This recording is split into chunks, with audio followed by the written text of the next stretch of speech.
I've got an intermittent oil pressure gauge. Water temp mostly works, but can be intermittent. Amp gauge does not work.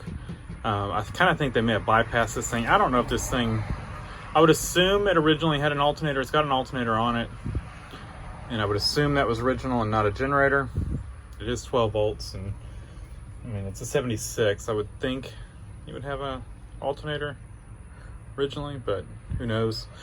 But I kind of would like to, I'm going to see how it's hooked up. It does charge, but they may have disconnected this amp gauge. I don't know. I kind of would like to swap it out for just a volt gauge. To me, that's a better indicator on an alternator. And I'm not sure what they have, you know, routing through the amp gauge. Oil pressure gauges work. Fuel gauge does not work. Well, I don't think it does. I think it says it's full, and I know it's not full. Speedometer works and tachometer work. And I think one of these, I can't remember if it's this one or that one, one of the blinkers work, and this is a anti-lock light that works when you put the key in the accessory position, but it does not do anything when you put it in the run position. The low air pressure light does work. So my main goal right now is just to loosen this panel up just to where I can get to the oil pressure gauge. I want to see if it's getting power, and if it is, I'm going to check the resistance on the sender wire and see if that might be the issue. I'm kind of think it's not the sender, just because it works sometimes and sometimes it doesn't, and when it doesn't work, it stays here at 0. And sometimes when it does seem to work, it just stays at 20. I don't know. The gauge itself may be bad, or it may not be getting power. There's an outside gauge as well, and I don't remember if it works or not. I don't think it does. I think the outside one is permanently stuck, like at 20. Let's take a look. Yeah. So the outside one's permanently stuck at 20. And I don't remember if the outside water temperature gauge works or not. So the outside tack does work. So let's dive in and take a look. We can see that it should work, because what we've got, if the temp gauge is working, the oil pressure gauge should work, as you know, we're feeding from the same power from the temp gauge.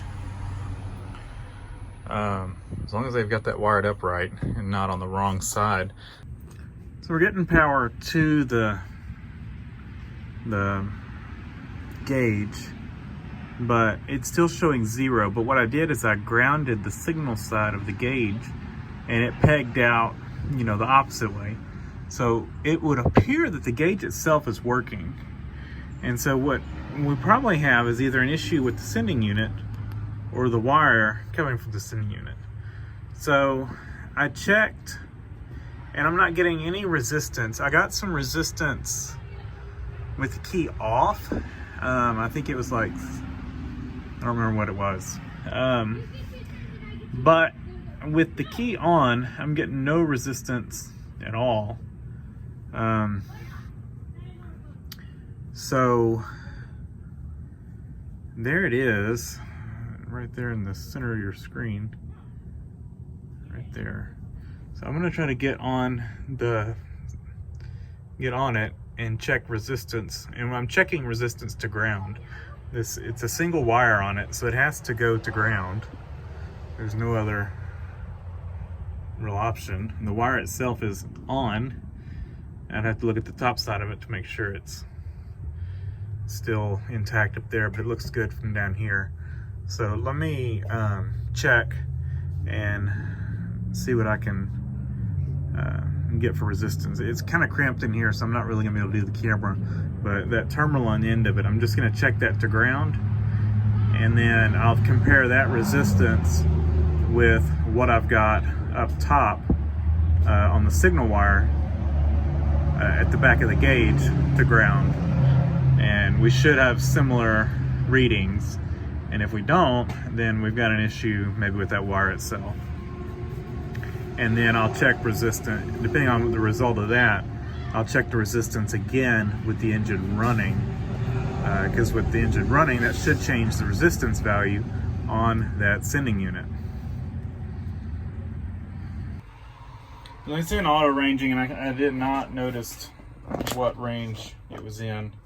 It was kind of dark under there, and I was having to shine my light not on the sending unit so I could see, and not on the test light. But it was 231 something ohms. I don't know if it was mega ohms or what.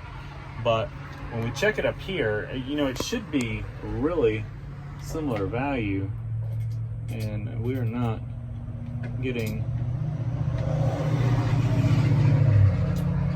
a similar value. You know, we're getting like 67 ohms. So that leads me to think that there may be an issue with the wire. Now I need to somehow figure out where that wire goes and try to track that down.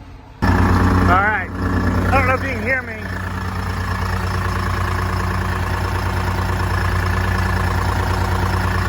That wire goes to that connection down there. And I unplug that connection, just plug it back in, and we got oil pressure again. Whether it's a correct reading or not, I don't know. This gauge is still stuck at 20.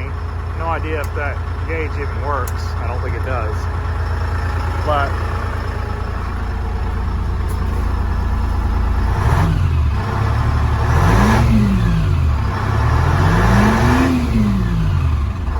so what I'm going to do is I'll take that connection back apart and clean it up real good, and that may fix our that should fix our oil pressure gauge.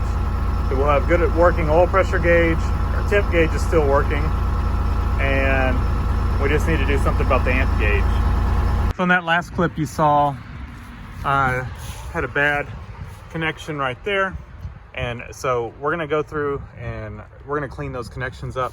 I like to clean them up with some sandpaper, contact cleaner. I mean, it's not really gonna do a whole, I mean, it'll kind of clean it, but I like to kind of sand them down. You can do a wire brush too, but getting in the female side of it, you can kind of fold over a slim piece of sandpaper and get in there and clean it out.